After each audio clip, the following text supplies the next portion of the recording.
gonna do advertising at all. I wanted to become an illustrator. Oh wow! And so I spent 2 years. Actually, I spent all my life like drawing and painting, and then 2 years full time in like at an art school, basically doing like live drawing and oil painting and all of that.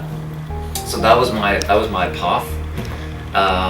And I sort of realized kind of halfway through that even my most successful teachers work there, that are all their work at like amazing galleries, and they still had to teach full time just to earn any money basically. So I thought I didn't want to do that. I wanted to work creatively, but I also I wanted to have a career. And so I kind of started looking into advertising, which had been sort of in the back of my head for a while, but it was never kind of, I didn't think that I would go there. And I applied for an advertising school in Stockholm, and did the whole submission and the interview and all of that for an art director position. And they asked me on the spot, do you want to, it was like, oh, but we actually really like your writing, would you consider becoming a copywriter instead? So, and that was kind of, I just went, oh, yeah, sure, okay, I could do that.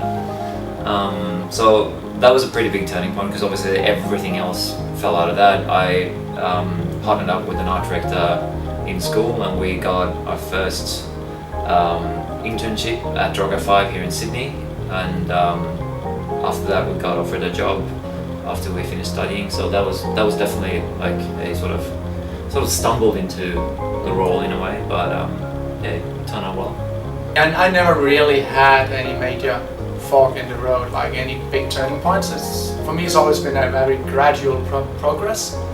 Like I started out I've done everything pretty much. Like I've been in the military, and then I did film. I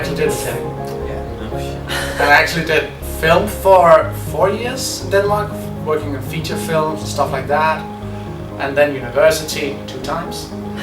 And that I've always been drawn towards the more creative aspects of it. And then while I was at university, I tried. So we don't have a war school in Denmark, but we have something very similar. So I tried the Danish version of that, and then I found out, well, this is pretty interesting. It's much more fast-paced than film, and yet it's still very creative, and we create a lot of stuff. So I thought that was a really interesting field to work in. So from that Danish award school, I then got into an education where I studied 3 years and got a bachelor in advertising.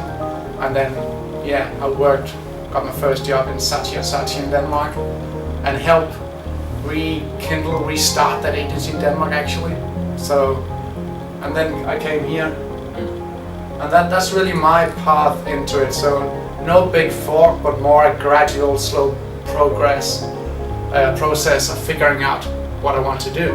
Maybe coming here was your fault, because Rene was initially meant to come here with a creative partner who had to, they couldn't do it at the last minute, and that's kind of how, if you had done that, we wouldn't have partnered up and fallen in love.